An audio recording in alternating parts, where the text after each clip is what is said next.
Open public forum, so we'll do that. I've got the list of speakers here. Just remind you, there's no parliamentary privilege with this, speaking in the public forum. And I also, with the microphones, we haven't got them in front of us, but the mics are somehow set in the roof. So if you speak clear, it should all come through. And same with the councillors, if we could speak clear at the same time. That's how the setup is now. So we haven't actually got the speakers, but they are. You should be able to hear it down the back. If you have any issues at any time, just let us know. But we'll start the public forum, and the first one is Isabel Scott. Isabel, if you'd like to come up. Mr. Mayor, councillors, and although I appreciate the thought and sentiments that the document, the draft Community Strategic Plan, tries to cover, I am concerned it does not address or inspire real drive. There are glaring gaps in the plans for our future, and some areas are not listed in the key directions for positive growth and well-being of our communities. The vision statement, a vibrant region attracting people, investment, business through innovation, diversity and community spirit, is positive and forward-thinking. But the plan or report itself is complicated, uninspiring, and in many respects does not address the very principles of the vision statement we are aiming for. Sadly, I see gaps in the report where some positive big picture ideas expressed in the consultation process have been completely bypassed for smaller, non-progressive and insular ideals. The key directions are wordy, non-decisive and miss the mark. The layout analysis of strategy, responsibilities, key partners and outcomes should be concise and to the point. Some important futuristic ideas from the consultation process I would like to mention. I think there needs to be more emphasis on agriculture, as both areas of the Shire rely very heavily on that. Its infrastructure, how the LEP impacts on it and the services provided. Positive youth development projects are not really brought out, and that we need a real experienced youth officer to facilitate youth programs, which is a service, I understand. But we need to aim to set up a major social enterprise project for youth training, attempting to stop the drain of youth from our community. We need to support the huge disabilities industry in the Shire. That should be covered. The airport and freight hub seem to be missing. This idea, put up on several occasions in the community consultations, seems to have been overlooked. Isn't a 10-year strategic plan meant to document futuristic ideas which will be major income drivers into the next century? Our sport. During the consultation process, our sport was mentioned as a driver for future development, but the changes of focus from men's sporting facility to women's sporting infrastructure noted at the consultation sessions is not mentioned or valued. It is women's sport where there is untapped opportunity, and we have a duty to address the obesity through lack of exercise pathways for young girls and women, which is a major growing area problem for society. Art and culture, I understand there's been a development on the end of that in the new report, but art, culture, recreation and visitation, and despite strong representation at the consultation process, very little seems to be truly valued or understood. This Shire has a facility that is considered one of Arts New South Wales and Regional Arts New South Wales' most successful regional projects. It has documented proof of its contribution towards economic growth for the Shire while offering recreation and health benefits for the community. Eastern Riverina Arts is not mentioned as in this document as a key partner at any stage. The community group who facilitated the construction of the Arts Centre in Cootamundra deserve to have this unique asset supported in the strategic plan for the future. 4 key directions listed in the current draft plan waffle around principles we already have in place. Our communities are all vibrant, supportive, prosperous and resilient. We have sustainable natural environment, which are valued and protected, especially by our farming practices. The objectives in this document do not move us forward to any degree and will not make a difference. The plan lacks vision and does not marry with its vision statement. I found the draft plan uninspiring and wordy without real substance, unlike the Temora plan, for example, which is clear and concise. It reflects a shire which knows where it is going. Ours appears not to have a plan to implement the big picture as suggested in the vision statement. It needs dramatic reworking and simplifying. These positions should be a focus for the future of community strategic planning. The employment of one economic development officer for the shire, someone who believes in economic growth for the whole shire, seeking industry and business development, preferably someone with industry or business background, not an academic. The second position is an arts, tourism and sports development officer, and they are very different roles, who has a vision and ability to build on what is already in place, value add these initiatives and create new opportunities. Mentor the amazing ideas this community comes up with, increasing economic growth and its ability for flow-on effect from programs and projects. Town-centric, insular thinking is not progressive or desirable and is in fact sending us backwards. This shire needs real leadership and clear, concise planning to have a real chance of implementing a real change for positive future growth. Thank you. Thank you. With the strategic plan, it will come up tonight for adoption, so no doubt we'll have discussion then. Community strategic plans are very important. I know a lot of them are a wish list that you'd love to have. There are 3 parts of it which really we have no say in: policing, health and education. We can only put, at the end of the day, what we want in that, what we feel we'd like, but at the end of the day we have no input to that. And I think like education and police, they don't even have strategic plans, and if they do, they probably are. I think they only do it for 1 or 2 years.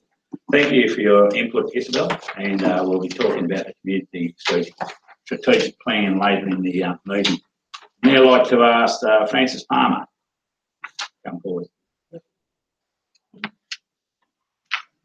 Mr. Mayor, Councillors, I'd just like to make a comment tonight on the new head of pool hours. Personally, I'm extremely disappointed in the decision. I know it probably wasn't the councillors, but I would really appreciate it if it could be rethought. Until a fortnight ago, you could go to the pool on a weekend between 11 and 2 on Saturday, Sunday. Now, if you're not there by midday, the pool's closed all weekend, and we can't use this wonderful facility that is just so great for our town. You all promote development, tourism, progress. This is a bad step. You've closed our greatest asset. Please reconsider. Thank you. I think all the councillors, if anyone wants to have a say, but I think they probably agree that we certainly need to look at those hours. If you're shutting, a lot of people have to work Saturday mornings, so if you shut 12 o'clock, it makes it hard for anyone to go there for the rest of the weekend. Alan just said he'll definitely be having a fresh look at it, but I think it's certainly warranted to have a look at what hours we are at. But I thank Francis for that input. Betty Brown. Good evening, everyone. I would just like to make a comment on the new toilet in Gundagai Main Street. Great idea, terrific idea. What concerns me, I haven't looked about it, I'm sure in the Gundagai paper. Is the floor going to be tiled, the walls going to be tiled, or are we going to have grotty old cement floors and walls, and the ones in Cootamundra are disgraceful. We just had a look at these out here, and I'll tell you what, they need to shake up. They're not very nice. Then went to the urinal, he said it's disgusting. So I hope we can do something about it, because we want tourism, we've got to have clean, nice facilities. That's all I have to say. Thank you. You mean the toilets over here? I mean, you went and had a look at that. Thank you. Not today's Yeah. Phil, did you want to speak a bit quickly on those toilets? The plans are about to go to an exhibition and we're calling for feedback, but certainly tiling of the internal walls is generally seen as a modern day way to build facilities. Mosquitoes aren't. They are awful. They're dirty, they're grotty, they're horrible. If you want tourism, I'm sorry, we have to have nice facilities for people, otherwise they won't come. Thank you, Betty. That's certainly, as we said, they're not built yet, but it's something we can take on board. I appreciate your input. Gordon Lindley.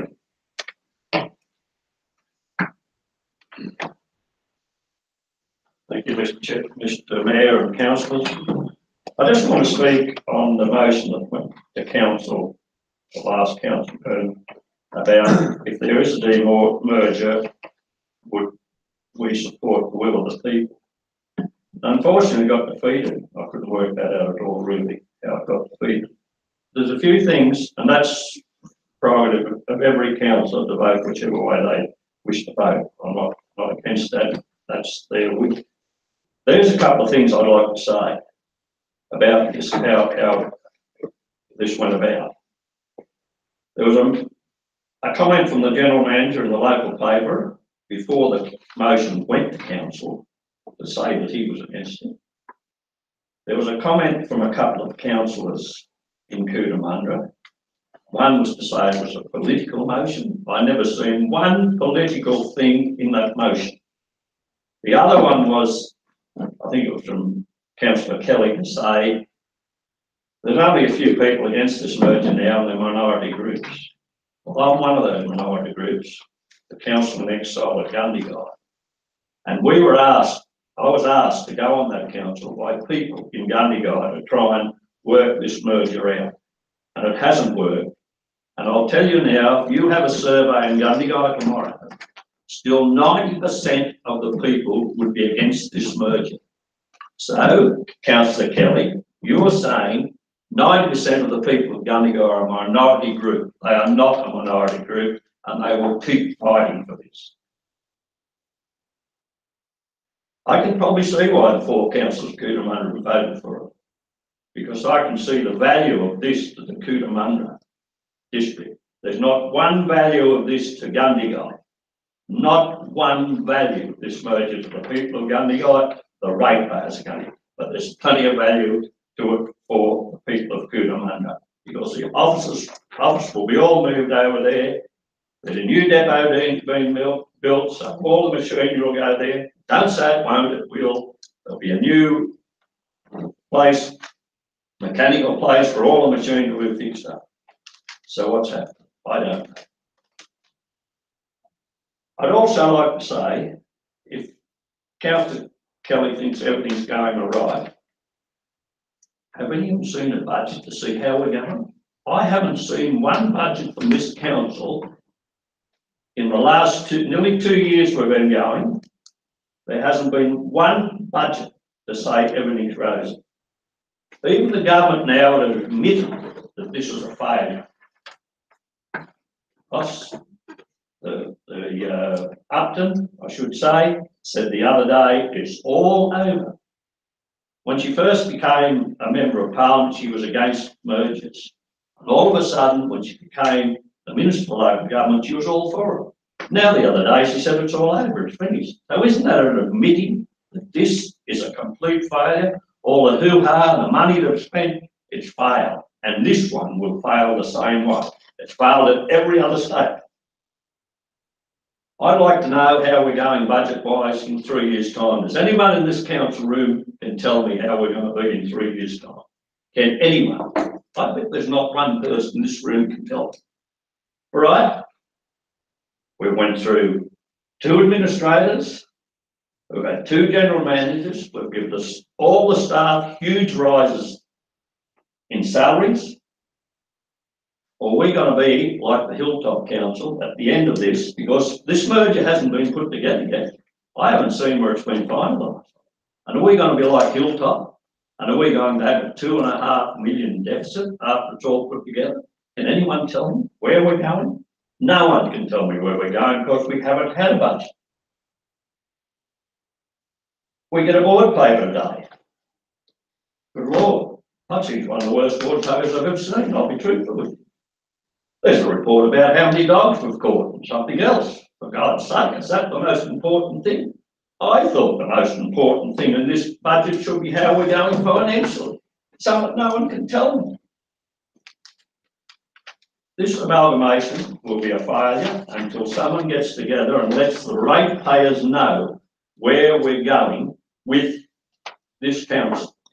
No one knows. Financially, we haven't got a clue. There's a few figures been thrown around that we could finish with a 10 to 20 million debt for the next 3 years. Is that true? I don't know. Can anyone tell me? No, no one can tell. It's been a complete failure. The ratepayers want to know what's going on. And to those councillors who said they're not going to listen to the people, well, I'm going to ask them what they're going to do when the ratepayers come to them in 3 years and said, this is a failure, let's demerge. What are they going to do? Are they going to leave like poor old Barnaby Joyce holding the baby? I don't know, maybe that's what's going to happen. Or are they going to walk away and leave us just wondering? So I, here tonight, would like you people and myself and the people that are paying the rates demand a budget in the next month. Because I've got a paper here, a business paper from the old Gundagai Council, 8th of March 2016. I'll read a few of the things that are in there. There's a list of things that you go through at a meeting, and this has not only happened from the last council, even when I was a councillor there. And a couple of things. There was statement of bank balance, investments, summary of rate collection, summary of sundry debtors, town improvement funds, what? Director of Engineer Service and his report, work trial balances, work progress report, adjustment plant replacement program. I haven't seen or heard of any of this. And then at the end of it, there's a question without notice, notice of motions, questions on notice. Where is it? What's happened to this council? And then there's an action list of what's been done and what hasn't been done. So I ask you councillors to sit down and start thinking and asking and finding out with this staff that we've gave all these huge wage rises to get out and do something and give us some idea what the balances are of this council and where we're going to finish in 2 or 3 years. Thank you. Thank you, Gordon. Look, I'll be the first to admit that there certainly are issues. Whether they come together or not, we don't know. And I know Hilltops did have issues, have problems. But we were always told at the start, trust us, everything will be good. But they never told us how it was going to work and what it was going to be at the end of the day. So unfortunately, we're the ones in there now trying to work it out, make it work. Whether we can or whether we can't, I don't know. But it certainly won't be without its issues going along. And I do agree with you with the minutes. I think, and I've mentioned before, and so has Councillor Graham, we're on previous council for 14 years, the Gundagai Council. We did get a lot of very good reporting, and it was month by month budgets. It was from every director. You know, we had the resolutions list, which we have talked about getting done here. So look, I certainly take it on board, and I hope all the other councillors do that of what you said tonight. So thanks for your input, Gordon. David? Yeah, I agree wholeheartedly with what the Mayor said. Thank you, Gordon, for your input. One of the things we really had going on, the council are probably sick of me here saying this, I've said it since we all come together, but what we had going on in Gundagai was we worked with the staff and the councillors who were listening to the ratepayers to come together with a financial plan. We built a 3 and then a 10-year plan. That main street out there was done on a 10-year plan, along with a lot of other things, and we just at the moment have not got this ability to come together and drive a financial plan. and it's up to each of us to get involved and try and drive it. One of the big things that's limiting us right at the moment, or I treat as an excuse, because I still can't understand why our two accounting systems haven't come together, where we're nearly two years into this merger, and we still haven't got we're not functioning under one accounting system, which as an accountant I just can't work that out. But anyway, that's we need to get on and get it done. We're just about to come next month, April, May, we're into budgets for the next 12 months. So let's hope we can come out with something that's going to make sense to the ratepayers, and they are able to be informed as to what is actually going on and where the money is going to be spent. Because one of the great concerns I've got in this current council is that we are going to use capital to cover for recurring expenditure, which is what Gordon was referring to, where we're going to make losses, so we're going to utilise capital funded projects to do that, and that is a no-no as far as I'm concerned. Thank you. So anyone else want to have a say? Yeah, I've got just a few words. Yeah. Thanks for your conversation there. I've copped a fair bit of criticism of late in the letters to the editor. I'm not even going to talk about that.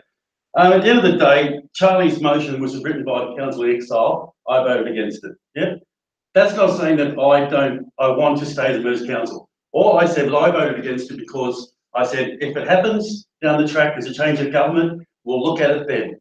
Okay? Does that mean, right, say if Labor gets up, we have that policy? Do we need to have a marijuana policy, a boat-person policy, in case the Greens get up? That's just wasting time, taking time away from council.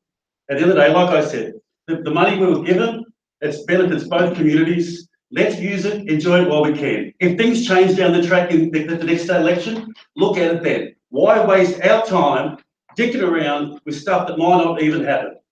That's all I said. If it happens and there's a change in government, we'll look at the motion then. I haven't said take it off the table altogether. I said we'll look at it if it occurs. Otherwise, we're wasting council time on ifs and buts. And I'll leave it at that. Thank you. Thanks, Councillor Kelly. Now we have Sam Graydon and Zach McDonald from the Youth Council. Mayor and councillors, thank you for the opportunity to speak here today in regards to the adventure playground. The lack of reply from council to previous feedback has prompted us to seek an audience with you today. And while supportive of the playground idea, we think Carberry Park is not the place for the following reasons. The safety of our community comes first.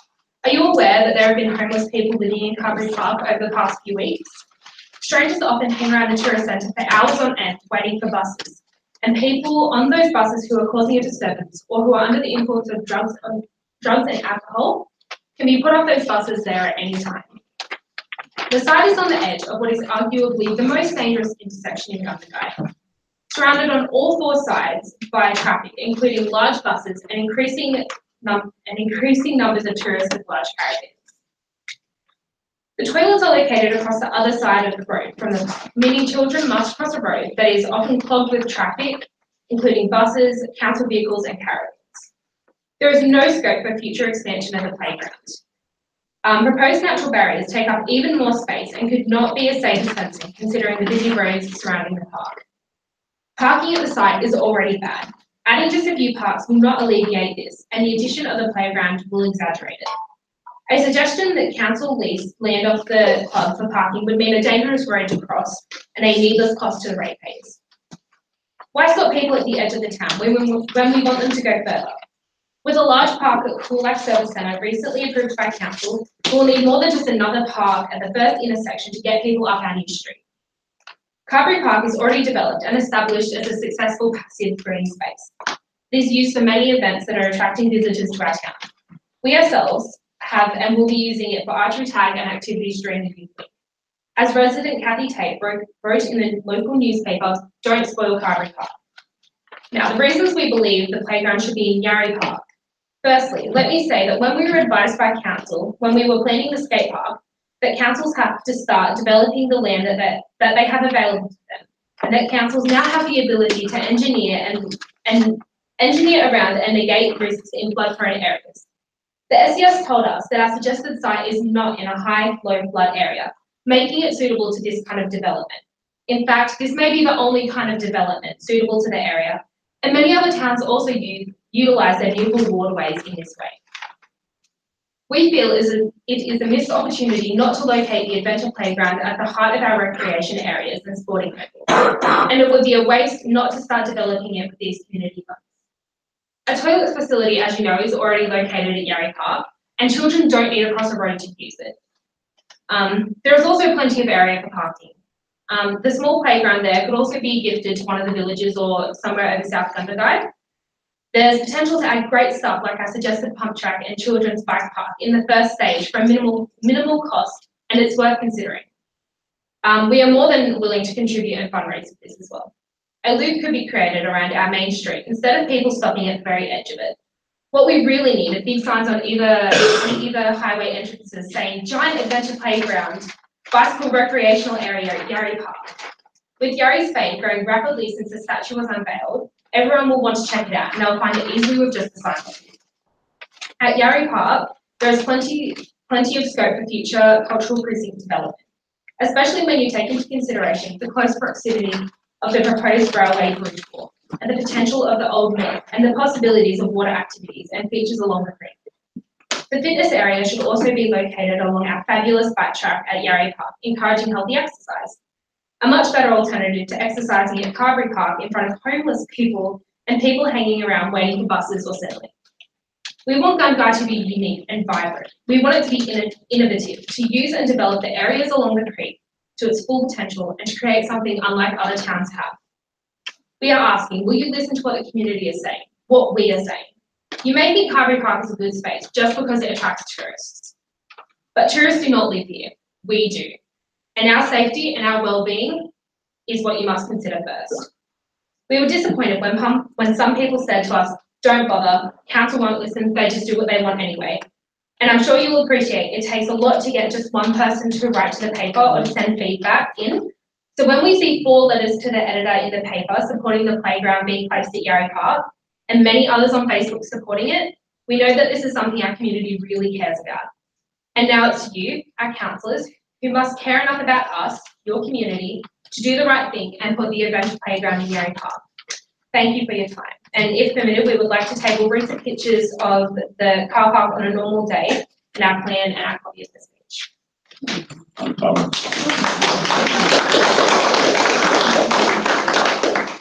You all right, Sam? Yeah, it's all good. Yeah. Thanks, Sam.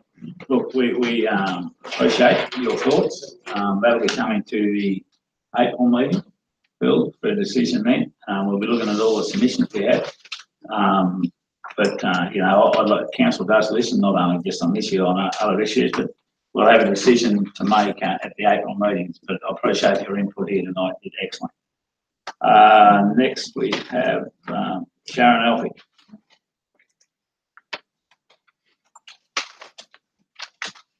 Good evening, Council, Mayor and people who are visiting. Thank you for allowing me the time to speak tonight. I'm here on behalf of the Gundagai Community Environmental Impact Group in regards to the development application for the landfill that is still currently underway at the Borough Road of Gundagai. This development application has now twice been refused in the last 2 years by the Southern Joint Planning Panel, twice refused by the EPA, and twice rejected by Council's own expert reports. But despite this, we now face having this heard yet again in the Land and Environment Court. This is why we stand before you today.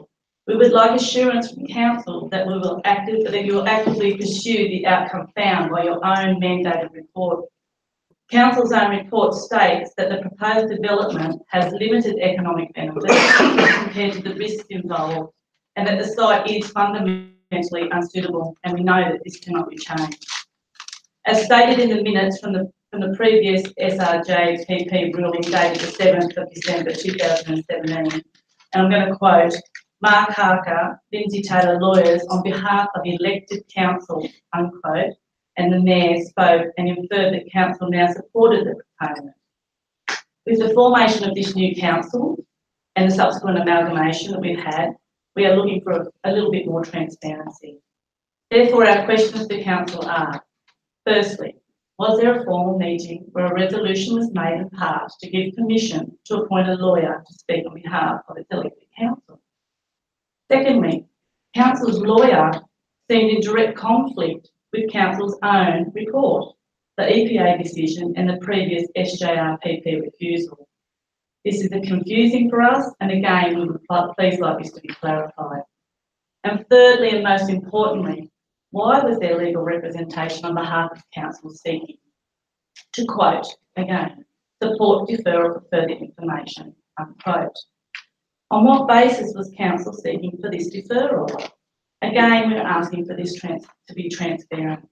What is the reason behind the approach, as we know that council's own report was definitive in the evidence, and that was against the DA. We hope now that all of the councillors here have been updated by council's reporting officer, and we also would like to reiterate that the proponent has had over 2 years, numerous stop the clocks to make addendums, and also one failed attempt previously to prepare this EIS for the DA. In addition to this, the EPA has also refused to issue neither a licence nor any conditions making a licence possible. And finally, the proposed development does not even meet the objectives of our local council environmental plan of 2011 for water sensitivity. So again, a simple question. Do all councillors support the refusal of this development, and will they encourage council officers to pursue actively the refusal of this development through the Land and Environment Court? The community in our group looks forward to receiving council's written response in regards to this prior to the commencement of these proceedings, and in regard to this DA, which is now before the Land and Environment Court. Thank you for your time tonight, it's much appreciated.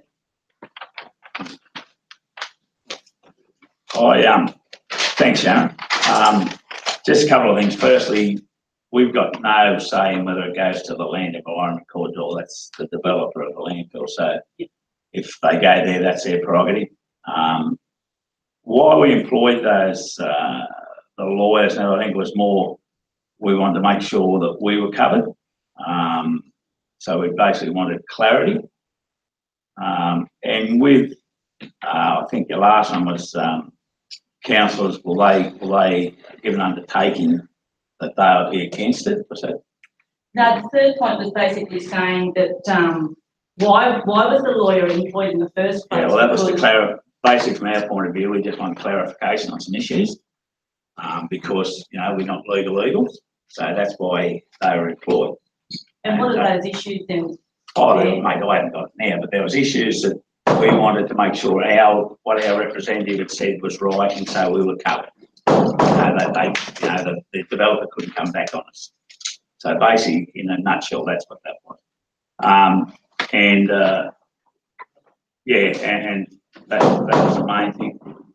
Now the question is where does council lie? We have a mandate for council report. Does council support, because with these proceedings, we've received documentation that there will be a conciliatory meeting.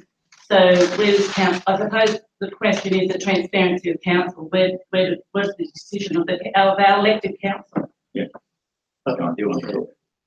The legal position is that council must abide by the ruling of the Joint Regional Planning Panel. The council cannot. New legislation brought about effective from the 1st of March, and there's no savings provisions in that legislation, and council is prevented from opposing or supporting any recommendations other than what the decision of the Joint Regional Planning Panel was. So that's something the applicant has to come to grips with and work out whether or not from that conciliation meeting, whether he's prepared to run the risk of taking it to the Land Environment Court. So will there be a council representative in that conciliation meeting, or? Oh, there will be, but our hands are tied. I mean, we can only support the recommendation of the Joint Regional Planning Panel, or the decision. It wasn't a recommendation, it was a decision. Okay. So in the past, we would have had the ability to support another approach if that was a decision of council. We don't have that ability anymore. Since the 1st of March, that option's taken out of our hands. Thank you. That's great. That's clarified a lot of things, and just knowing what the stance is in regards to council. So well, we don't have any option legally. We have to support the decision of the Joint Regional Planning Panel. Pip McAllister.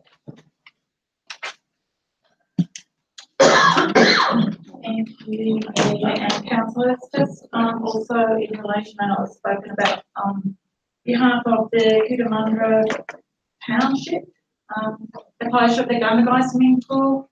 I understand it closes on the 5th of March every year. Yeah, and we had our school swimming school happening up until the 3rd of March. We plan to have additional training on the Monday following that closure. I didn't realise it was closing. I was taking a team to Albury for regional swimming.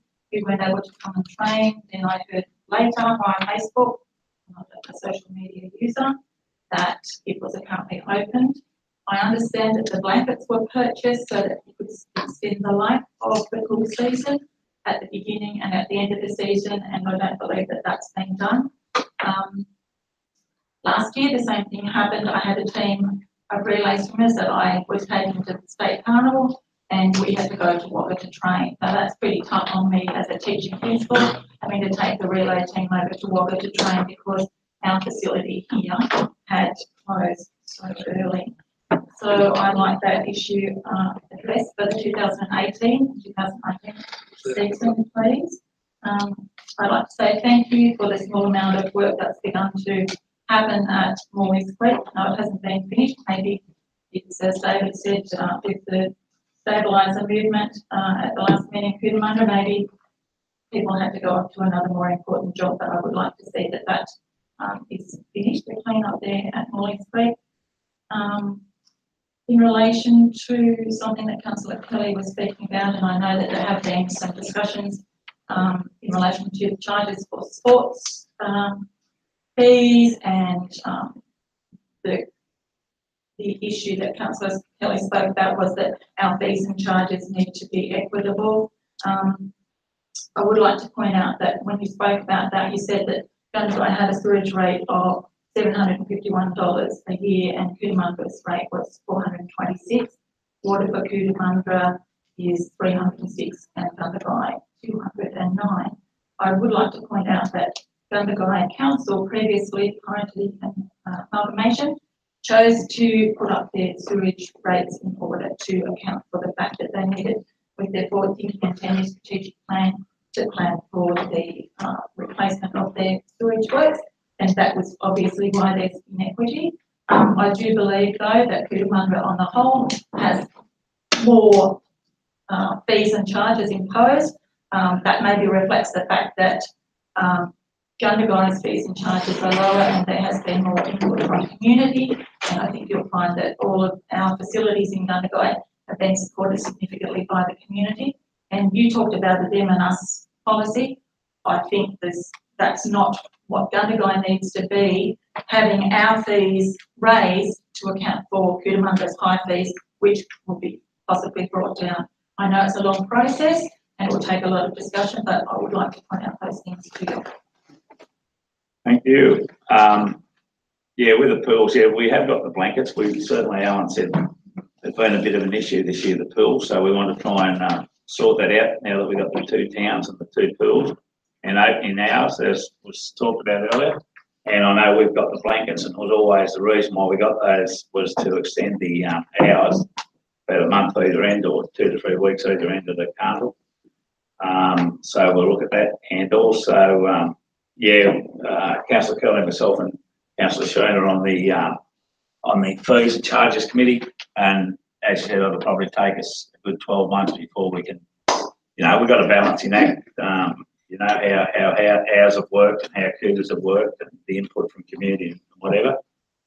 But yeah, hopefully we can at the end of the day come down to something that's amicable to everyone. Thank you for your input. Now, the last one is Rod White.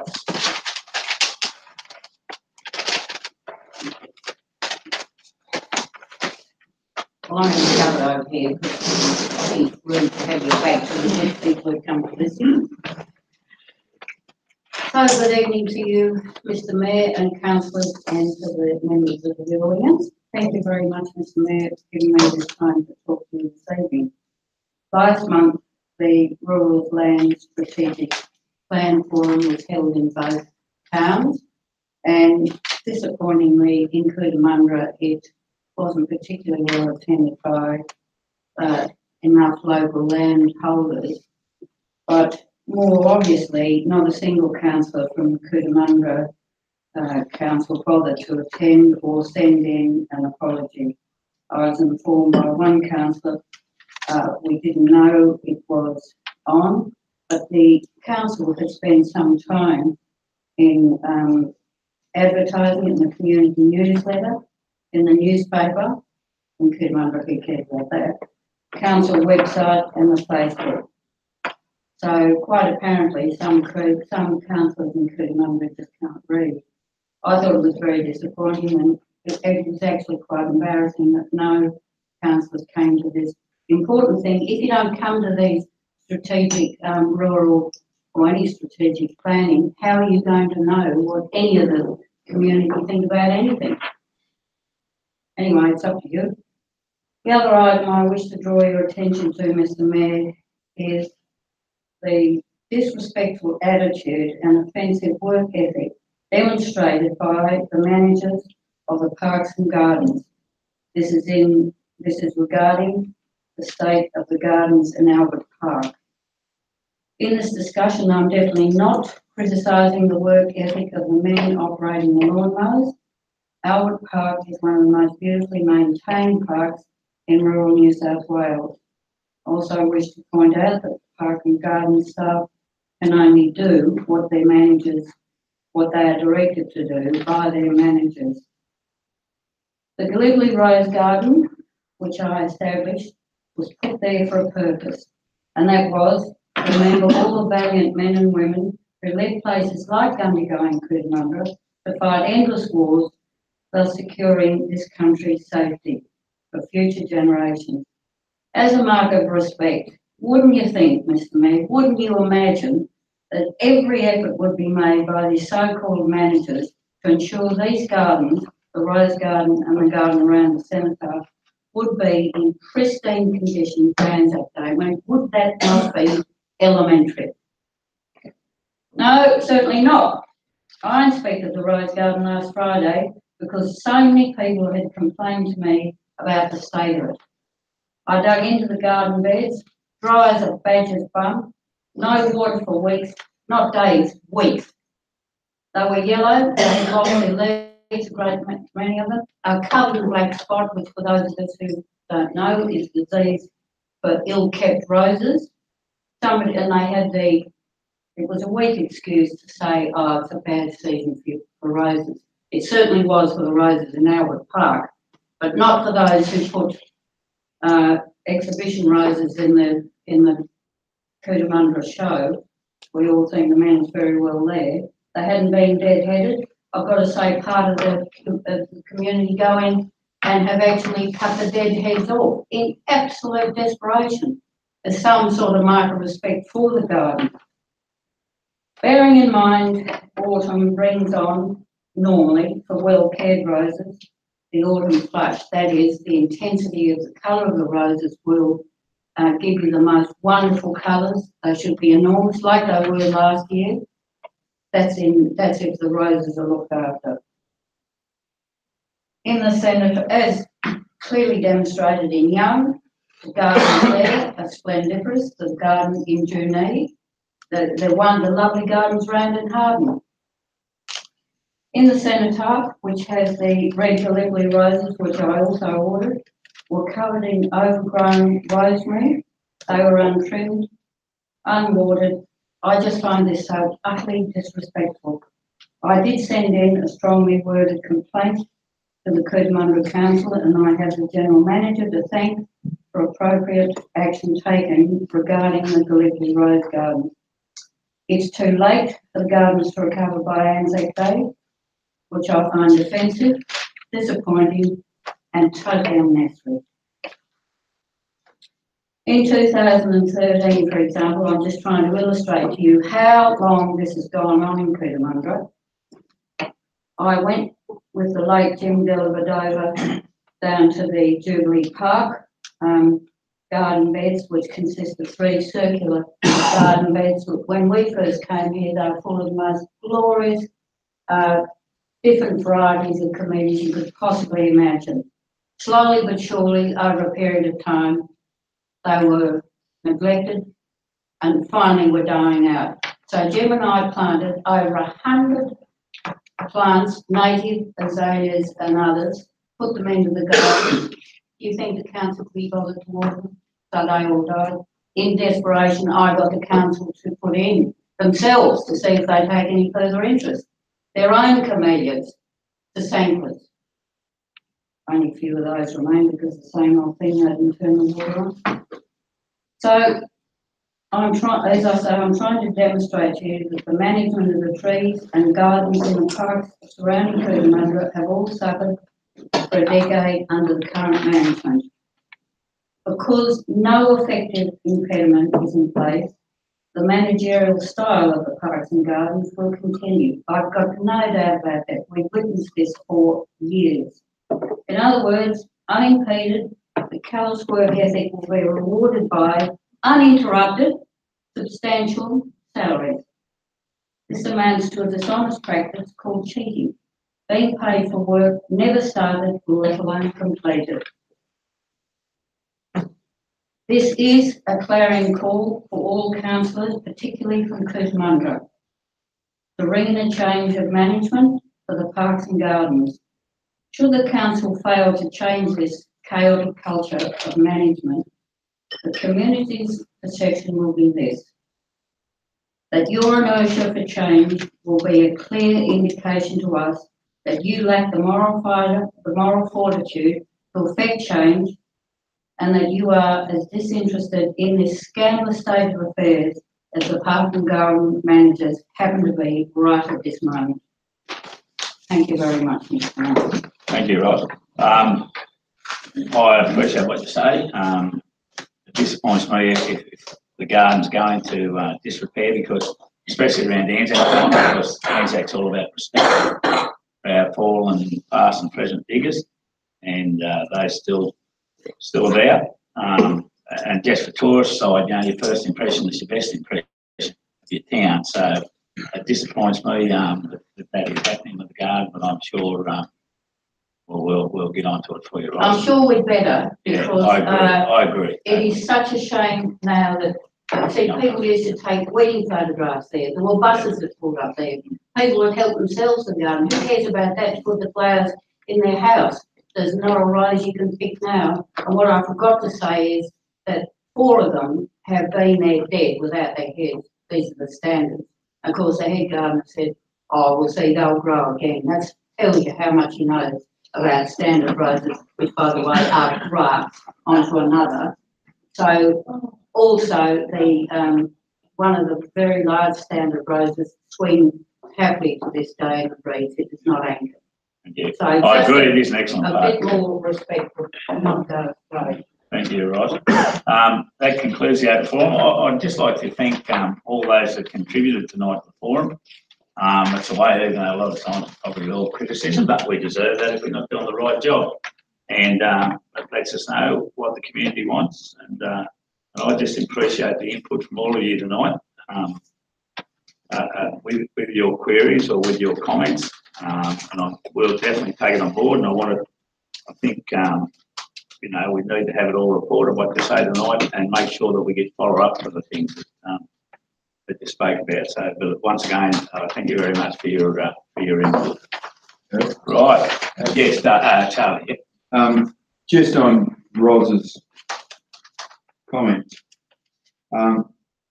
we've got Anzac Day coming up very, very shortly. And I'd just like to, on the back of that, take the opportunity to put to council right now a motion that council invest some money to get that garden up to scratch for Anzac Day and set a standard that should be kept. And I'm saying, let's council commit $2,000. Under meeting practice, I don't think we can move motions without something before, but the general manager can actually put money aside. The other thing, Mr. Mayor, I don't think there's anything more we can do. We have fed them, we certainly do water them. Now we can buy plants and replace the ones that are dead. We can't. With the greatest respect, actually, Charlie, General Manager is quite correct. There's not else you can do because it's too late. No money can repair this. All you need are directional managers who actually know what they're doing to direct the staff to prune these things. I just hope the hedge around the senator will be a hedge and that the roses behind there will be allowed to flower. They won't flower in time. But it is a disgraceful state of affairs that we are paying these two managers not to do a job. They don't do it. Well, thanks for bringing it to council's attention. Yeah, thanks very much. We'll continue on with the meeting. I just, council would like to acknowledge the Wiradjuri people, the traditional custodians of the land, which we meet, which the meeting is held, and pays its respect to the elders, both past and present, of the Wiradjuri nation, and extend their respect to other Aboriginal people who are present. I don't think we have any apologies. Disclosure of interest. I had one last time, we didn't do it. Right tonight. Now, confirmation of the minutes, February minutes. Is there any issues there that people want to raise regarding that? Yeah. Councillor Schneer? The motion to purchase the milk, I'll put that motion in, I think, any second.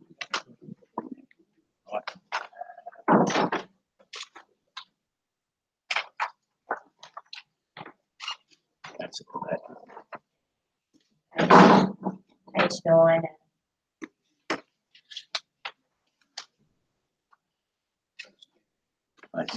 Yes.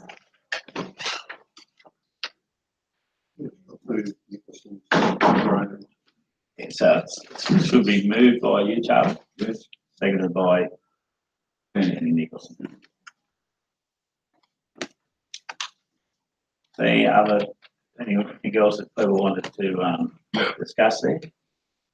Yeah, what I spoke to you prior to the meeting about, Mr. Mayor, you know, what my lack of understanding of how it should be done. But previously, we used to be able to raise issues or raise things through you or the general manager in relation to issues such as financial or works programs and this and that. And when people say they take them on notice, you know, I would have thought there would have been something in the meeting to say, well, yes, we'll take it on notice or get back to you. But I understand now that unless I put a motion up, well then it's just going to just fresh air in your mind when we talk. So I agree that, yeah, if there's something they've got staff or whatever have got to come back with information on that issue. Yeah, and the only thing I will say is that's why we're going to have to do it, because ever since we've been in administration and now in council, every time I've been told, yes, we'll take it on notice and get back to you. Well, I thank Kate for getting back to us on my request last time. That's the first time in 20 months that someone's come back. Yeah, Mr. Mayor, look, it should still happen, but it can't be recorded in the minutes because it's not a decision of the council. I mean, the minutes are a concise record of the council decisions, not about discussions or debate. So the council wants to, as I said, the staff should have enough respect to answer those queries anyway, but you can't record it in the minutes unless it's an actual minute resolution of a council. So yeah, the idea is now to move the motion on. I'm not defending the fact that we did get back to you, but that should have happened. But it won't be recorded in the minutes unless it's a resolution. Next, the mayoral minutes. Just quickly through them. You've got them in front of you. The 27th of February, as you know, we had a meeting with them from the Office of Local Government and Department of Planning. The 28th, I attended the Cootamundra Scouts group. It was Andrew Clark there. It was a good night. The 2nd of March, our member of Cootamundra, Steph Cook, and I represented at the Truck Heritage Group, donated the plaque to, or gave them a plaque for the money they received in a stronger community. Second, also the Assets Management Phil McMurray, Councillor Kelly and Councillor Sheen and I attended the first workshop doing with the current fees and charges, and we realised that, you know, if it won't happen tomorrow, it'll take a bit of time. Then on the 6th, Councillor Bowden, Kelly, Sheen, Stuart Palmer and I met the Cootamundra Swimming Club, discussed bill matters. The 14th, I attended the Australian Local Government Women's Conference, a welcome dinner at the railway station, and it was an excellent spot down there. I attended the opening of that conference the next morning with Steph Cook and our councillors Bowden and Nicholson represented us for the 2 days, and both spoke, which the reports back was they were excellent speakers. Then on the 16th, member for Cootamundra and I presented the Gundagai Rodeo Association with the Park for the Stronger Communities Fund again. I attended the dinner on the Saturday night. I think there's 4 men and 80 women, so we're in it well. That was a really good night, and I'd like to congratulate Miriam and her team, young Jess and the rest of the team in that for the excellent job they did in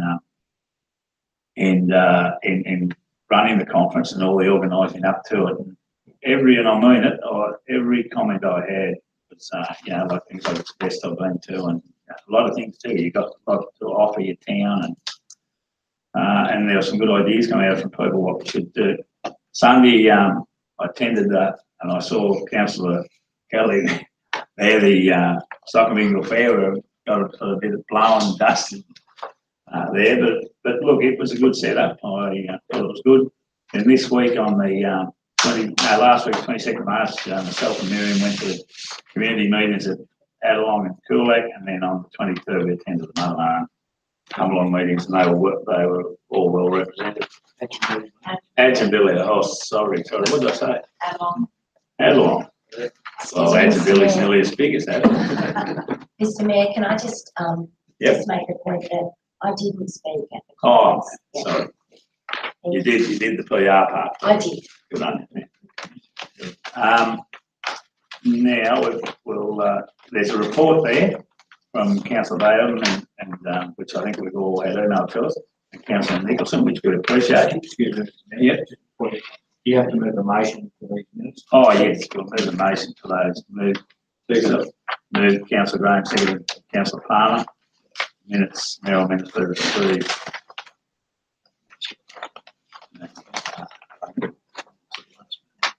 Oh, sorry, the minutes the last one. Yes, sorry, that's right, yeah. I can't most recent ones. Right, we'll go on now to the General Manager's report. First item, Mr Mayor, relates to the DAs for the 2 officers. The information's there for noting. If there's any questions, I'm sure Chris will be able to answer them. What's there for noting? That the 5 self-care units, they're new units, Chris. Through the chair, Mr Mayor, that's just an extension of the Wattle Grove seniors living estate. That's in Cootamundra, so they've got people to continue to develop that site, which has been growing for the last 10 years, I suppose. That's good. Any questions? Mayor, can I ask a question on that? The last I heard was that the owner of Wattle Grove had gone bankrupt and couldn't find him, and then the people who were there were just looking after themselves. I was just trying to, is there a bit more information there? Yeah, through the chair, happy to provide that, yeah. So basically, the financier of the original developer have taken over the responsibility of the site, and they're developing it themselves. Good. The 5 seniors living units that were approved last month were basically the completion of sort of stage 1, part of the overall 56 units, I think, was in total. And then I'll look at options of what they do in the second stage, I suppose, around their own economic outcomes. But it's good, it's going ahead again. Thank you, Chris. Councillor Phillips, that's very good. We've got Councillor Palmer has moved the recommendation, seconded. Councillor Stewart, all in favour? The next item refers to a fresh section 94 plans, now new section 7.12, but the proposed allocation of funds being prepared by Grace in conjunction with all of the community and village consultation that she's had. It's up to council to either adopt or amend those Plans prior to going on exhibition or after it comes off exhibition. So we can either put them on exhibition as they are, or we can amend them and put them on exhibition. I have a question, Mr. Mayor. This is page 16, maybe 6. Page 9. Oh, you're on 16. Yeah, this is in the thing.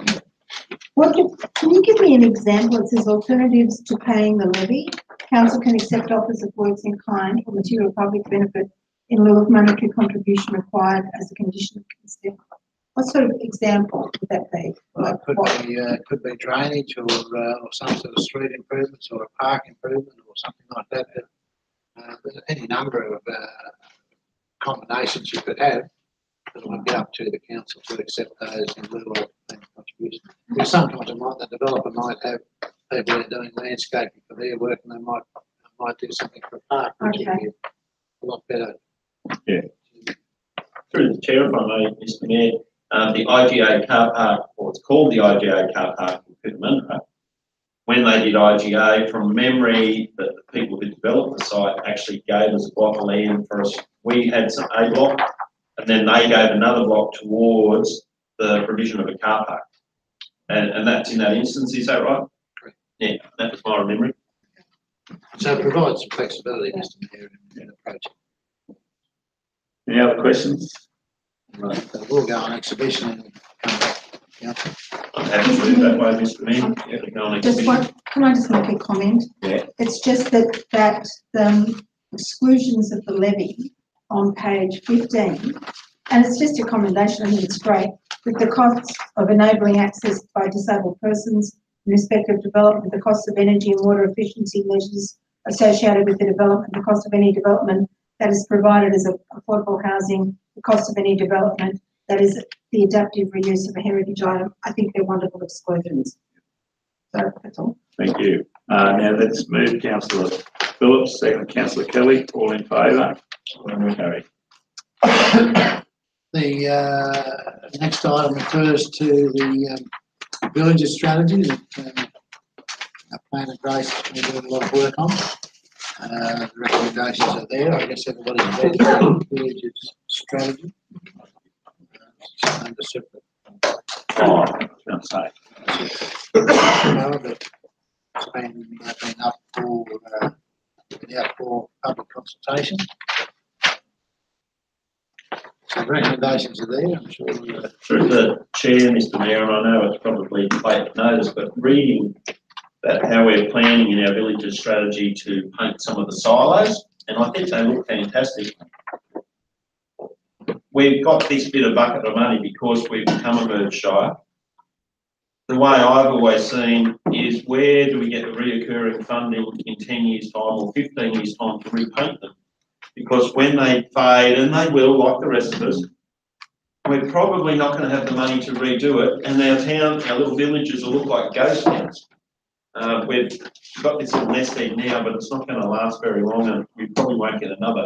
That's my only concern. If we were spending that money, I'd rather see us upgrade the swings or the footpaths or something in the villages where there's a tangible benefit right now to the people who live there, making their lives better. Where painting somebody else's silo, I don't know how that works. But yeah, Councillor Phillips, that's good reason, because I think talking to or heard about that area park or somewhere, they had a concern, the same thing. It'll look good and lovely when you do it, but what happens, like all the murals on the walls, and what happens when they fade and flake and whatever. And I know we have to move this tonight, but I don't know, you said, I don't know, and I didn't go to the village strategy meeting because I was unavailable, but was there any, maybe that discussion wasn't had, I don't know. Through the chair, I know that through the investigations around the silo art that Grace undertook, there was a big deal of difference with regards to maintenance over coloured painting to like grayscale, and that's what was sort of put to the community, was you do like a grayscale painting rather than a full colour one, because the maintenance of it wasn't as needed as soon, and there'd be less costly. Yeah. I suppose it's the same for any infrastructure. Even your swings, you've still got to maintain the cost of them. So. I tend to agree a bit with you there, Councillor Phillips. Like even when we go around the villages for with that stronger communities funding, you know, some of them they want these things, but then they have high maintenance issues. You know, and I think you got to be careful about, you know, because it's got everything wants ongoing maintenance. You know, Councillor Graham raised that before, that we may have to use capital funds to prop these things up over the years in the future. Councillor Shane. Just by way of comment, like it's a strategic plan that's come from the village. Now, these silo arts do attract people, obviously. That's why people do it. I think down the track, the decision when it comes to maintenance would be visited then, and it could even be the community's decision and the community like funding if they so choose. They've got to know they'll knock it out door, Mr. Mayor. Yeah. I know they're sure they will. Well, they probably will, but it's either you do or you don't. That's the question sort of thing, and their decision under this strategy is to do it. They have in Victoria. They got a trail now that you drive down with the. And we Valley's just done a great big one. Yeah. Just through the chair, could make a comment. This document, it is a living document. It's not set in concrete. Yeah. It reflects the opinions and visions of the residents of these villages. The community aspirations and opportunities and visions will change with the passage of time. And the document will change to reflect these and accommodate these opportunities. So we've heard comment that this falls short of being a professional strategy. I pop that in the chin. It's a fair comment in some areas, but it is not set in stone. It is a living document. It's a document that is required for council to proceed with its adoption of other policies. Yeah. But this document is not set in concrete, and it will reflect the changes to accommodate the communities. A lot of, like I said before, a lot of the like this and the community strategy, you know, they're wish lists at the end of the day, and it's not as if you've got to follow them. Yeah. Can I just comment on the last paragraph on page 24, where just commending Grace for the work that she's done with the villages. She just says that the general goodwill and connections have been made between council staff and the people of the villages. It's hopefully the start of a new era of collaborative planning and communication between the villages and the towns of Cootamundra-Gundagai Regional Council. And I know that she's worked very hard, so I just want to commend her for that and thank her for good job. So we need a resolution. Move that strategy. Move Councillor Shane, second to Councillor Bowden.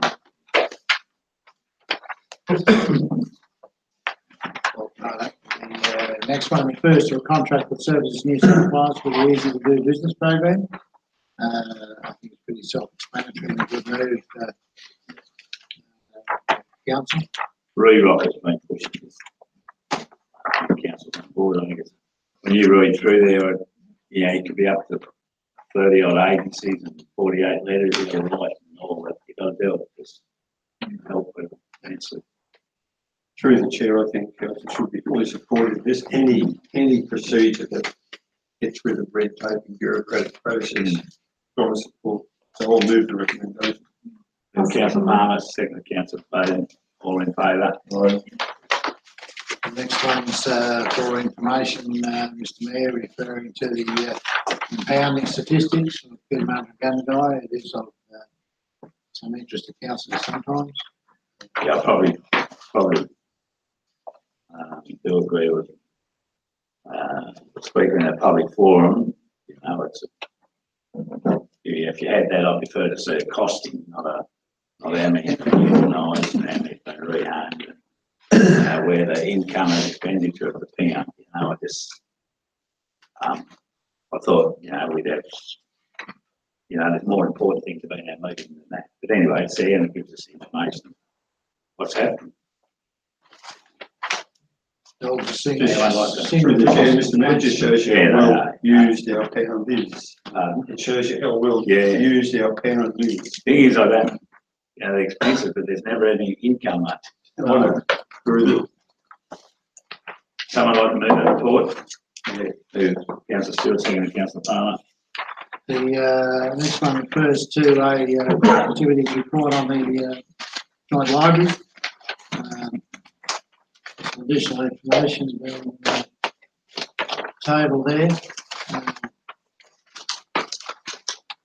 So the recommendations have been received and noted. Once again, libraries are a very well utilised facility of the council. We're running a regional library meeting this week. Yep, tomorrow. The recommendation, someone like to talk about Mr. Mayor, through Councillor Phillips, second, Councillor Shane, all in favour. The next item refers to a request to use the Gundagai Sales kiosk by the Light Horse Brigade. Recommendation. Recommendation. No, I know the agents, as I said, haven't got any. Mr. Mayor, I spoke to the general manager this afternoon, and it must have just been missed, but it doesn't say how long the lease or the rental will be, because when you read it, it says that once they paint the inside of the building, they can stay there forever. Should we revisit it in 12 months and then come up with something fair and reasonable for them? I've been agreeing to that. So you want to add that in? 12-month lease. 12-month lease, and will you review it in 12 months or something? Options, we still have this big special sales out there, but the Lions Club always cater now, and they've got their own big trailer barbecue, and so it's surplus to their requirements for sales out there. Through the chair, it's good to see the surplus disused facility of the council is being used and restored. Yeah. I'll move. Move Councillor Palmer, second, Councillor Kelly, all in favour. The next item, Mr. Mayor, is the investment report showing funds that are invested and where they're invested.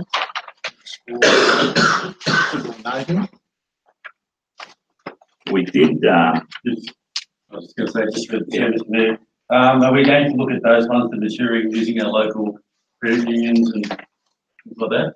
I think we spoke about last meeting. My opinion is, Video Bank or definitely something credit union. You know, I did ring the girl from Video Bank today, and she wasn't approached for me. There was two that came due in March, I think. But they weren't approached for me.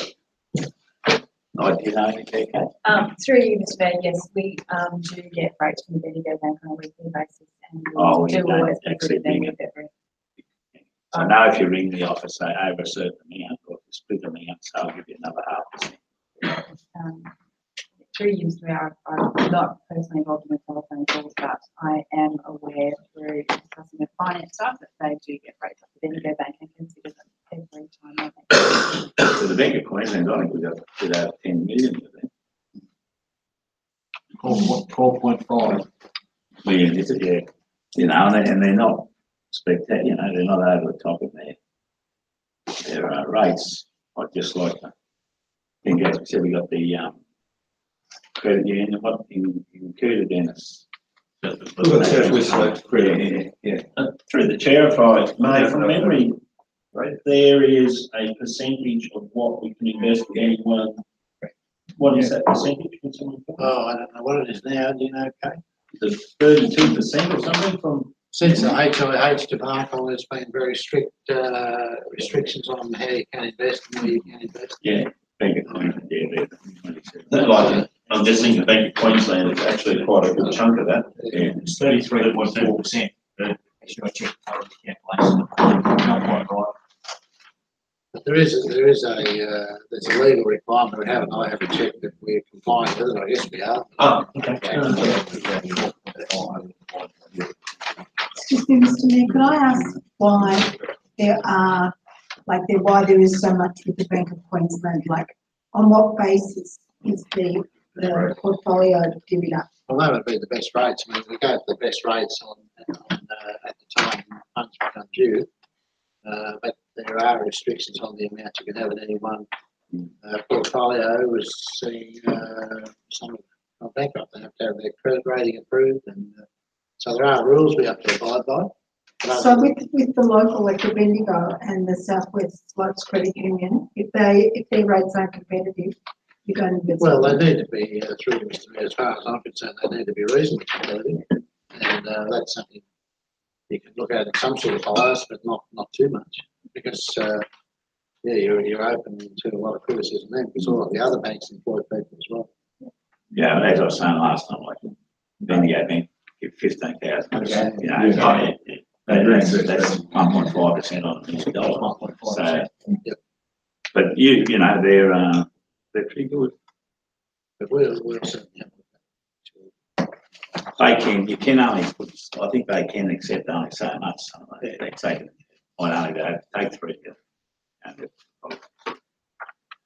As small communities, like you've also got to take into account the banks that are open in your community, like basically what Bendigo and that in this town. So you would hope that would also get an opportunity. You know, NAB has financed the main street 4.08%. Well, if you look at the NAB, there's nothing invested with NAB. There's only that working account, 1.29. And without quite from the community, all of a sudden those providers disappear. So you've got to support within reason. Move that information be noted, Mr. Mayor. Second. The next one, Mr. Mayor, refers to a statutory arrangement, it's a draft agency information guide. And it's a process.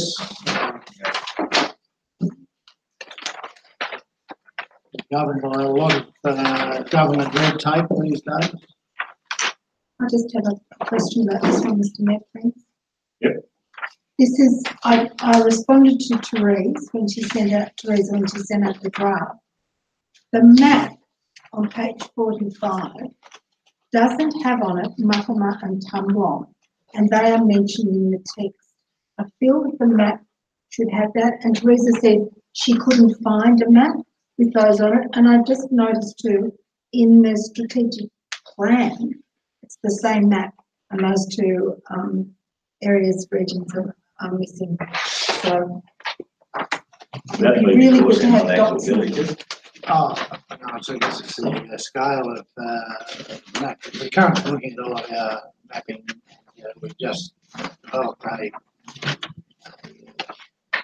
combined map for the whole area. And we're looking to do more work on our mapping. Through the chair, often with those maps like that, the more you expand the map, the greater the villages come up. So it's all about how far you fly on the map. So we are doing some work on our mapping at the moment. And we have done, now do have a combined map, which we hope to have on some of the walls around the place and laminated. So we make them available to council laws if they wish. So can these be included, these two localities be included? They're certainly included, as is Edginville. And so those, what we'll do is we'll give you all a laminated copy of the Shire. But can they go into this document? While you're doing that, Mr. General Manager, perhaps if we had on our desks a blown up map when we come, and then a map of Gundagai, and then Cootamundra, a map of Cootamundra, so that for the councillors who don't live in that town, when you talk about a locale, we can actually see where we're talking about, and they could just stay in the respective councils. Want that noted? Well, yeah, just when you're doing those laminated maps, that'd be good. Would someone like to move that recommendation? Move Councillor Stewart, second Councillor Graham, all in favour. Next one, a similar one, Mr. Mayor, it's to do with the GIBA process. It's the process that access to the information that pretty much a pro forma that we should adopt. Any comments? No comments on the like move? Make life easier. Yeah. Moved, councillor Phillips, seconded councillor Nicholson. Just in relation to that before we move on. Yeah. On page 52, second last paragraph. The issue I'd like to raise here, and I think that it's going to be accommodated very shortly, where residents like to contact their local representatives. Are we going to have access to the meeting room in Cooper Street? Is there a facility in Gundagai where that can take place? Because at the moment, we're indicated at our local employment business premise. Well, certainly Page 11. Yeah. The Cooper Street room in Cootamundra will certainly be available for exclusive use by councillors and the ability to meet the public is straight off the street. It's a bit more complicated now by the fact that you're supposed to keep the councillors and the staff separate by law. So there is a provision in upstairs in Cootamundra, separate from the general office, provision for a mayor's or deputy mayor's meeting room, which could be used for councillors, but there's also the Cooper Street space. Here, we can certainly use part of this, and this is virtually separate from the admin side of things. So bookings can be made of these two rooms. Yeah, that's about it. Many councils have made provision in their shopping centres and that sort of thing for councillors to be present on a Saturday morning or something like that to answer questions from the ratepayers. Yeah. But there's certainly a provision in those places when the Cooper Street development is finished.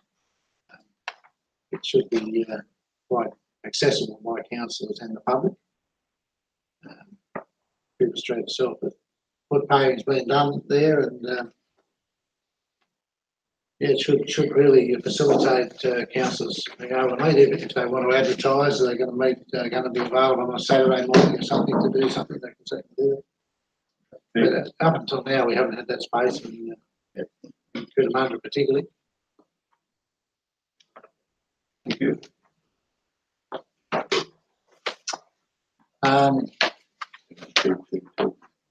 That's the draft access to information policy. That's the, as I say, the GIPA process. Another government process. Policy should be adopted. No, this is the second one. Yeah, I thought you moved it personally, Dennis came in after the comment. No, he was commenting on 7321. This is the access. Move the recommendation. 7-2-2-2. Yeah. Move councillor Phillips, second councillor Shane. We've got an inundated with them this month. We've got another one now, the draft policy control governance policy. So it's there for adoption. You don't need these until you actually need them.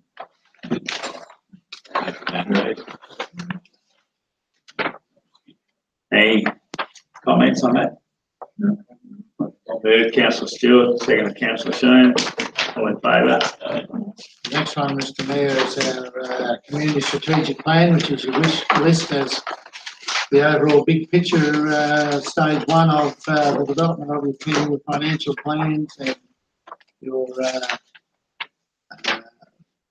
delivery plans and your operational plans, formerly known as your budget. So it is a living document which can be changed and altered at any time.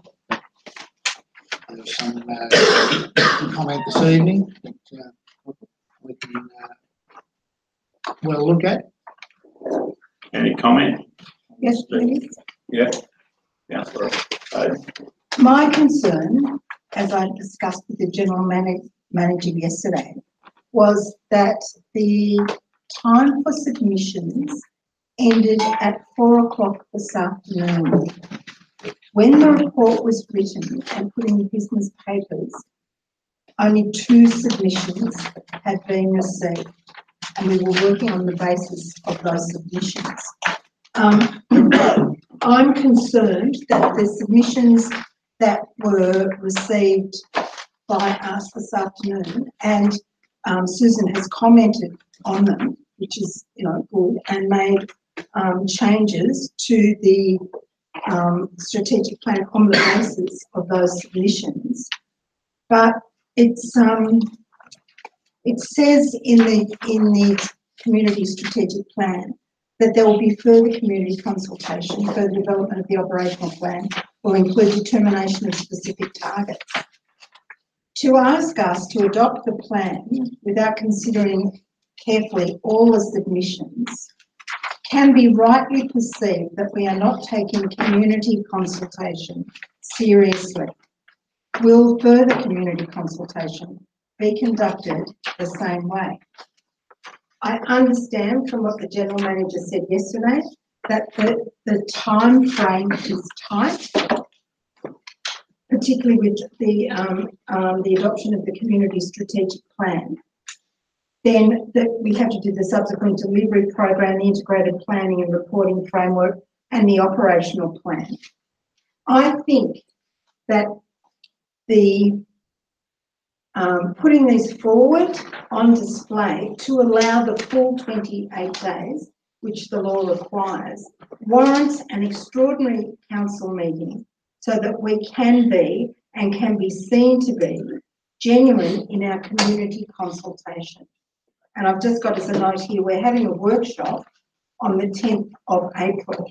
Why couldn't we put something on, have an extraordinary general meeting then? It will only take 5 minutes to put these plans and frameworks on display so that there is a full 28 days before subsequent council meetings where we actually adopt them. Because this was, you know, really 11th hour stuff today, 7 submissions. And might I say that email came at 3 o'clock, there was still another hour. How do we know another submission didn't come in that last hour? We don't. I'm sure we would have been given.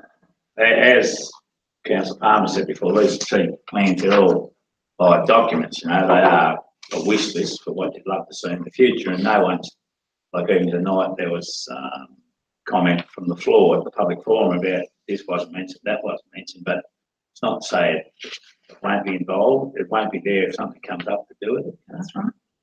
I'm not talking about that, I'm talking about community consultation.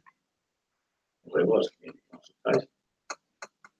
11% of the community was involved in it, wasn't it? Yeah. No, this is the submission response, sorry, Mr. Mayor, through the chair. Yeah. This was it was on display until 4 o'clock this afternoon for people to submit responses to the community plan. When the business papers went out, the report said that we had only received 2 submissions.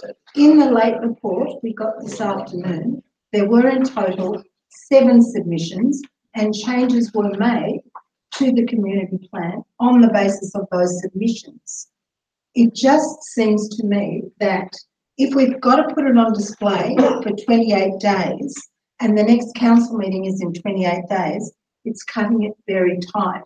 What I'm suggesting is that maybe we could have an extraordinary meeting just to put the plans up so that they can be on display for 28 days and then we adopt them at a subsequent council meeting instead of this, the cut-off date being 4 o'clock on the day of the council meeting. It doesn't give a lot of time. But it's been out there since the last meeting, for 28 days. I know, but the submission, sorry, Mr. Mayor, yeah. I know, but the submission time finished at 4 o'clock this afternoon. I know what you're saying.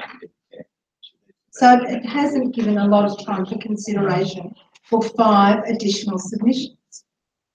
Councillor Burden has pointed to a technical point, and it's true because we have to be It's a technical point. listening to the community and assessing those submissions. To think that the submission was received at 5 to 4 and we're passing on that without actually giving it due consideration. So I know what you're saying, but you know, they had 28 days to get one in too. Yeah, that's the nature of the beast. Yeah. Well, if you want to move an amendment, we can.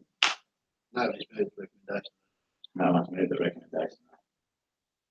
Well, I'll move a motion that we consider those submissions that have been put in at the last minute, and at the workshop, we'll put it for a resolution. So you're calling an extraordinary council meeting. Yeah. So who will be, I won't be on the 10th, I'll be away. Yeah, I've got no problem. Wouldn't you do, if you're going to do that, wouldn't you defer to the next meeting? Yeah. Well, No, that's the time, sorry, Mr. Mayor, that's the tight time frame. Time is of the essence. It has to be all done and ready to go by the 1st of July. So there are subsequent documents that follow on from the adopting of the community strategic plan. So there are things lined up, ready to go. We're in a hurry. There's a cascading series of events that emanate from this community strategic plan, which is the overall wish list, which is then drilled down to finally to the operation plan and budget, which has to be adopted by a certain time. It has the draft. One has to go on exhibition and be adopted before the 1st of July. So you're running out of time. And that's it's up to the council. I'll leave my motion on the table. We have the extraordinary meeting. And I'll second that. At the workshop meeting. Let's move Councillor Shane's amendment. We have the extraordinary meeting on the resolution, sorry. Yeah. At the on the 10th of April, same time as the workshop also. Seconded, Councillor Bade, all in favour? 1, 2, 3, 4, 5, yeah, carry.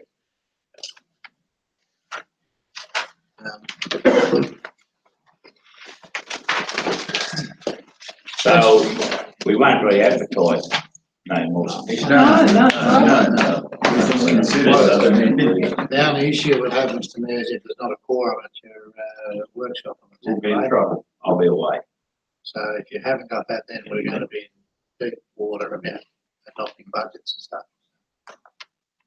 You know, make sure you're going to have a quorum there on the 10th. I think we need to show of hands for the 10th because implications are real. The bog standard. So just like as our former councillors commented today, it's disappointing going to meetings. Unfortunately, some of us do have day jobs, but I'll do my best to get there. Yeah. Penny, you're up. I'll be there. I think we've got numbers. That's fine. Right.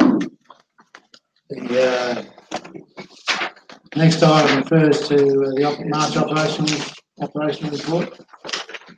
Right, comments. When Agent Billy Road, when was there a projected budget in 2020? Sorry, Mr. Mayor, That's the Wind Hill. Yeah, the Wind Hill. It's got just got 2020. we're just waiting on final designs to come back from that, so when we've got those, we'll actually start to plan out how we do the works. Well, I think we'll deal with our own. Don't you? Like, Definitely, contractors. Yeah, there will be some contract work in there, but that's what you're blasting and some of the crushing works. Any other? Is that reviewing design also being costed, or is that just giving you the design to? It's giving us design to cost. I was actually talking to the designers today about some of the layouts, some of the modifications that we're looking at for it. Can I ask a question? Yeah. In relation to the expenditure, I assume that figure comes from the 28th of February trial balance. That would have been the figures that were at relevant at the date this report was written. So that would have been last week's. Are you referring to the 2.1 million? Yeah.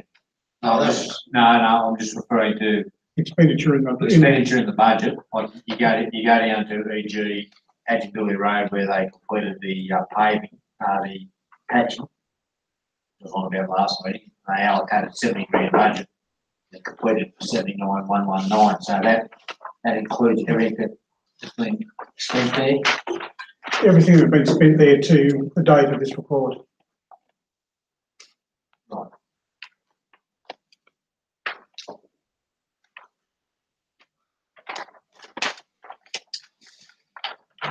So would that include the movement? Like the money to move it, Cootamundra back? You think so? They have to allocate their time for one of the reasons why it's overrun. They just have site twice. Any other questions there on the figures? The $43,000 the shed through approaches we've already spent, like this apart from design, we've really done nothing. We paid a deposit to someone there? Yeah, that's for materials that have been constructed by the contractor. So they've sent us an invoice. Yeah. Yeah, right. Do you consider that you'll get that job done for $150,000 as well? Yeah. Through the chair, just reading about Parks and Gardens, the work that they've done, reads all lovely. That we've had a report in the forum that certainly contradicts what I'm reading here in this report. I'm with you. Okay. Through the chair, is it possible to have a report and see if we can find out what's going on from the general manager at our workshop meeting? And that will, you think that would be fine, find out? Right, we've heard normally you hear two stories and the answer's normally somewhere in the middle. That's what, just to clarify what's going on. I don't know if we can do that. Well, I think any of those things that like come to public forum, we need to, we've always said we'd answer the people. Like it's a waste of time if they come here to a public forum, have a query and they don't get an answer. You know, you're going to get to say, well, people can say, well, what the bloody heck? Yep. You know, why John coming here? Through the chair, it's disappointing to think that we have to be made aware from the board that it's not coming in the report. And this is just one little incident with a garden. But you read this report on Parks and Gardens and you think, oh yeah, all lovely, hedged and fertilised and everything. And we hear that. Through the chair, Mr. Mayor. Just on page 76 there, it's got irrigation repairs carried out at Jubilee Park, Albert and Nico Park. With that, those gardens under question that former councillor Ross White discussed, were they under irrigation, or that was the reason for faulty, or? Mr. Mayor, I visited that site as a result of a complaint in conjunction with the Parks supervisor, and we lifted all of the irrigation system was underground. I asked them to lift them up so they were visible, so that we could see that they were actually all working, which they did. The 3 roses that haven't been replaced they are a particular. There's a plan for that rose garden, and each of those roses are a particular variety of rose, and they come from a particular source, and they'll be replaced come June or July this year when the appropriate time to put the bare-rooted roses in. There's been some confusion about other groups having access to the site where they can turn the water off, other users of the Albert Park. They like it, the irrigation not to be going so much. So we've addressed those issues. I think that they were the feeding was carried out that day. They were mulched, and the whole, even today, I think they look better. But they were watered for some time. I don't think you'll find that issue happening again with the Albert Park roses. Well, I know my roses at home are a terrible mess at the moment, so. It is disappointing. Like this, you know, if you're working on a garden, you would expect that something's not right when 3 have died. Like, and then to think that the general manager's got to go there and physically solve the problem. What's going on? Well, it's no different to there probably 6 weeks ago with Friendship Park there in William Street. You know, there was around the play area, the grass was that high. You wouldn't take your kids there to play. But it still took, after I bought the meeting, it still took 3 weeks to get it fixed. So I think they've just got to be, parks and garden people be made to take a bit more respect. And, there was a part when they did mow them, between 2 trees, like that might only have been a length of this table, but they left it that high. It's through the reverse back and forth, you go. I think we know any grounds that are operational, I think we'll just leave it under the GM to look after. I think. Yeah, fair enough, Councillor Kelly, that I think we need to bring them to the attention. Yep. That, to me, it's not operational, we're not talking about how they should do it, or whatever. We just, like the people in open forum say it, so I think we just, it's like we just discussed, we don't have general business now, but by rights, really now this public forum, if you as a council want something mentioned in, I was only thinking yesterday, in general business, you normally bring up, we'll get someone to bring it up in.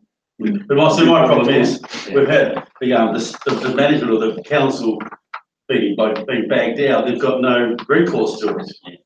I think we should just leave it to the general manager and just move on. Yeah. But I'm still, there's issues that I'm not saying there isn't. Want to see them done. But I just think it's unfair when staff get criticised and they don't have a chance to recourse. Well, there'd be reason to be criticised when. That's what I'm saying. That's what I'm saying. It's operational. Not going to come away from Anzac Day saying how lovely the bloody garden was because half it's dead. That's not good enough. So someone has to be held answerable for it. And that's the general manager's position job, not councillors sitting around talking about dead weeds in a bloody road. It's no different to a pothole in a road. Someone tells about a pothole, it's no different to a dead road. Through the chair, I'd like to move the recommendation. Please. I'll second that. We've got a recommendation from Councillor Palmer, second to Councillor David. Excuse me, Mayor, why do we cut off discussion like that? Why we, just to come in and move something like that? I personally had a couple other questions I would like to ask. Well, Penny did too. So I'll open the discussion. That's the way I want to go. What's the point of coming? I'll open the discussion again. Before I move, if you could just say quickly if you want to say, to let me know. Councillor Nicholson.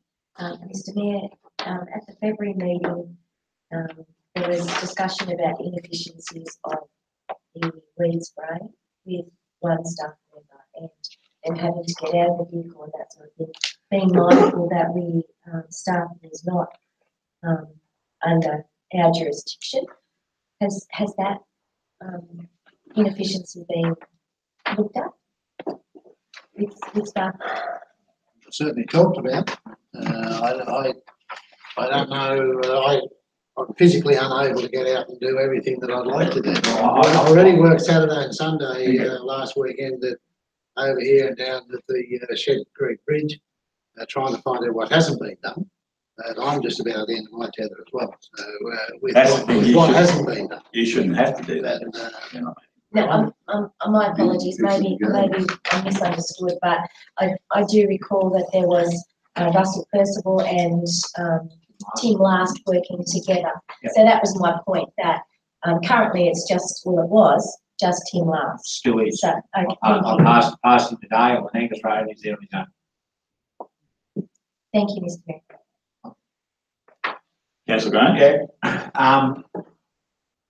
I just hear statements made that we displayed whackers along the Hume Highway at Cumberland. I thought the RMS had the responsibility of weeds along the actual highways, because we only get 28,000 rag, or as we used to in Gundagai. So why are we doing a national highway spraying the weeds along there?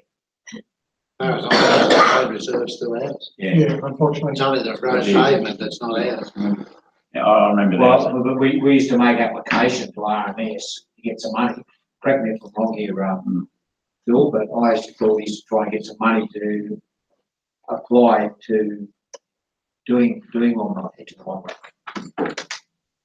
My recollection is that a lot of the shires that joined the Hume Highway, the protest refused to spray the weeds until the RMS actually did it themselves. Yeah. That was a policy position of councils like Goulburn and Yasser along the highway. I remember going to a meeting in Sydney 4 or 5 years ago, discussed that because it was St John's Ward's another big one. And mate, nothing ever happened of it. But I think the middle of the meeting, I don't think we are, but on the sides, council's definitely responsible. Yes, it's only the road pavement that's controlled by the RMS. The road reserve is still council responsibility. It's no way known. Can you possibly do it in your weeds budget? Through the chair, like, you couldn't have just one weed sprayer on the highway. You'd have to have traffic control. Well, you said an RTA or something, mate, they were about 5 vehicles. Yeah. Cross shifting. My other point was at some point in time, I'd like to see the Borough Road, and I was meant to drive out that way lately, but I mean, there's more and more development happening out there, and it's certainly not standard, it's dangerous. We need to put it on our priority this time for fatality happens out there. Truck roll there the other day. Just on that, when is the next traffic committee through the chair? I'm not sure. Well, I think that's been set they normally set the dates well in advance.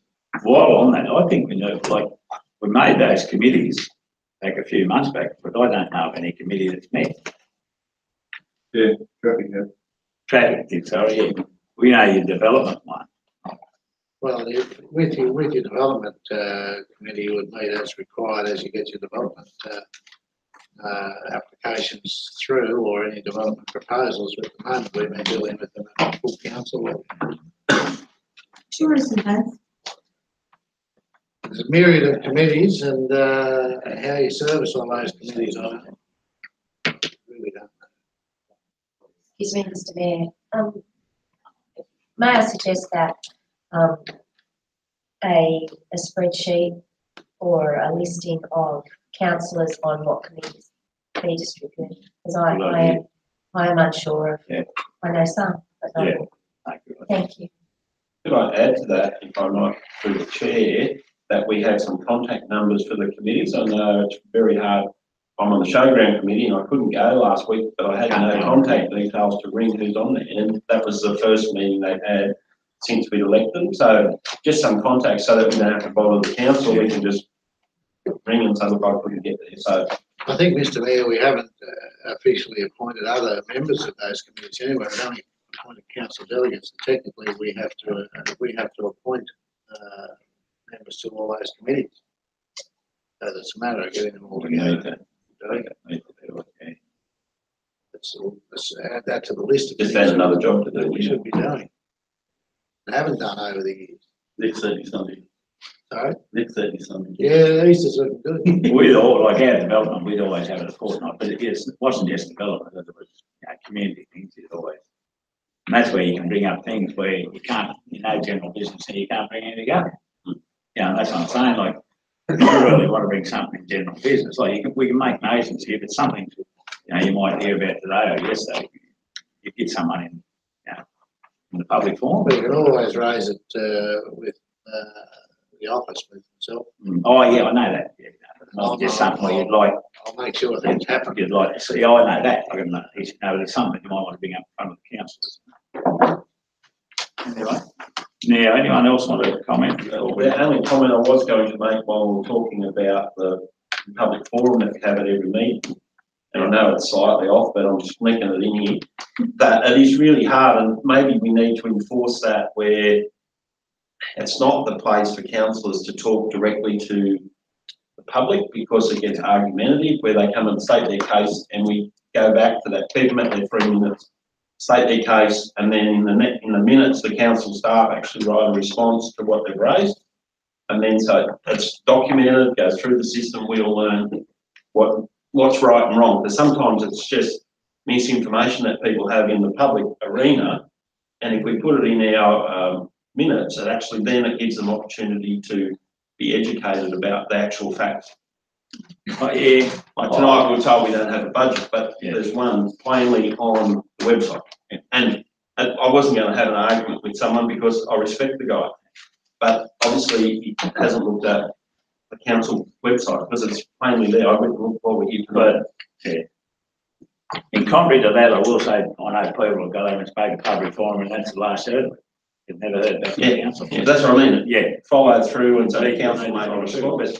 But even there tonight, say for example, the girls that with the landfill, well, you get that, you can answer that tonight and they go away happy. Yeah. You know, they're not going to go and knock council. So, But I mean, you should answer that as a mayor. Yeah. And Alan, not. Oh, yeah. We need to stay back. Whatever. That's why you get the big bucks. Yeah. In that, we're way off track, but in that respect, they haven't had anything, they haven't been responded to. No. What I'm saying, we can tell them tonight, they will answer their question then. I say is not, I thought the councillor felt it meant not to reply at all. But when we had an answer to them, why not reply with it? You know, I got no issues, like I was man enough to stand up and say something. Because if we keep not, you know, in those situations, we keep not doing it, you know, to me, it gives you an opinion of trying to hide it. If you know the answer, answer it. And that's what I'm saying, like taking general business out of these meetings, which it's not ours, everyone's got to do it. To me, it's ridiculous. Righto, operations, where are we up to? We passed that other one, mate, we just went on a bit longer. No, that was the one we just did. I thought we just did. Just management trees. 732. As I say,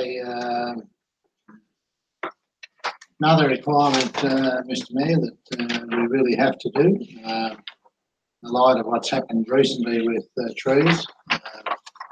We do have a legal obligation to do a regular assessment of as many trees as we can. Whether we do anything with them or not it depends on our budgetary restraints, but we must do the assessment and identify those that are dangerous and allocate, even if it's only 10 grand a year out of our budget to remediate those issues. We have to have that policy in place. That hasn't been done for some little time and it needs to be done. We don't really have an alternative. Because if will 100,000 cover the general? Well, it's all we can, we will do what we can with that $100,000 and that's defence. That's defendable in court. I mean, it might take more, but if we only spend 100, we'll do the rest next year. But we have to make an attempt. It hasn't been done for some years and it needs to be done. If there is a fatality or something. We've got move, councillor Shane, second, councillor Zane, all in favour. Gundagai Main Street upgrade, all the hot mixing was fixed today. If anyone's been up, that's fantastic. It's, they So got washed out on Sunday. Coal change. Yeah, which I found out about 10 to 1 on Monday morning. Did you get that message? Yeah. Helen too? Who's this? Send the message. Someone's died. And he had today, Tuesday. Anyway, it's good to see that it's coming in, looks like it'll come in on budget, which is fantastic because I honestly can say we didn't have our local workers, our own men, and I'm sure Phil will back me up here. We could have been looking at least 10 or 12 million. Easily. Just all the things, once you start to dig what you find, and they did a lot of the labour work. You know, a lot of work there you couldn't do on machine. A good team, there's only 3 main ones, but they did it well. Any comments there? Move. Councillor Palmer, second. Councillor Nicholson. Recommendation noted. Notice of motion from Councillor Baden requesting a resolution action report. In fact, I do one each month. We haven't been tabling at council. I do one from the start. But we can certainly provide it to council. It's not a problem. Yeah, I sent around after last meeting a copy of what we used to do. I think it's good just to keep track of things, and even, you know, we did have, as Gordon earlier said tonight, we always had up-to-date budget every month. Once you get into the process of it, I don't think it'd be overly hard for each council, you know, each or the department to give you one of what we used to get. But that resolution one is something that you can go back to and say, well, where's this up to? I think it's. Well, I do that anyway. But if we can see it in the minutes. Yeah. Business papers, yeah. That's it. Move that. Yep. I moved it. Yeah. Have a second. Move. Councillor Bowden, second, Councillor Phillips.